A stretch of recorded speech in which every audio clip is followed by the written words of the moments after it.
జూబ్లీహిల్స్ నియోజకవర్గానికి అభ్యర్థి నవీన్ యాదవ్ కు మైనంపల్లి హనుమంతరావు చేసిన ప్రచార కార్యక్రమం ప్రారంభమైంది. మైనంపల్లి హనుమంతరావు ప్రజలను నవీన్ యాదవ్ కు అత్యధిక మెజార్టీతో గెలిపించాలని కోరుతూ రెడ్డిగార్లతో కలిసి యాత్ర కొనసాగించారు. స్థానిక కార్యకర్తలు, సంఘాలు మద్దతు ప్రకటించి ప్రచారానికి ఐక్యత చూపించారు. స్థానిక సమస్యలపై అభ్యర్థి సంకల్పాలు, మౌలిక సదుపాయాలు, అభివృద్ధి గురించి అంశాలు ప్రచారంలో ప్రస్తావించారు.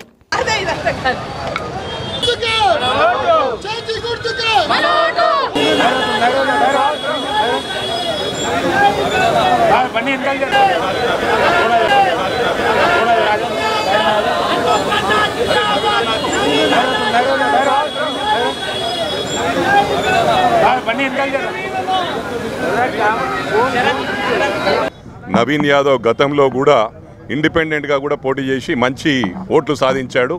ఇవాళ కాంగ్రెస్ పార్టీ నుంచి కాంగ్రెస్ పార్టీకి బలం ఉంది, అదేవిధంగా అతని ఇండివిజువాలిటీ కూడా ఉంది. తప్పకుండా బ్రహ్మాండమైన 50,000 మెజార్టీతో గెలవనున్నాడు నవీన్ యాదవ్.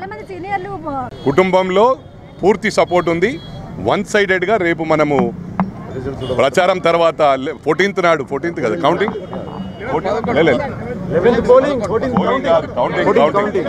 14th నాడు బ్రహ్మాండమైన మెజారిటీతో నవీన్ యాదవ్ గెలవనున్నాడు.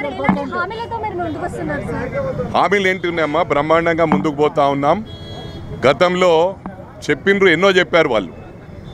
ప్రతి దళితునికి 3 ఎకరాలు ఇస్తామన్నారు, దళితుని ముఖ్యమంత్రి చేస్తా అన్నారు, ఇంటింటికి ఉద్యోగం అన్నారు. అవన్నీ కుటుంబంలో పూర్తి సపోర్ట్ ఉంది.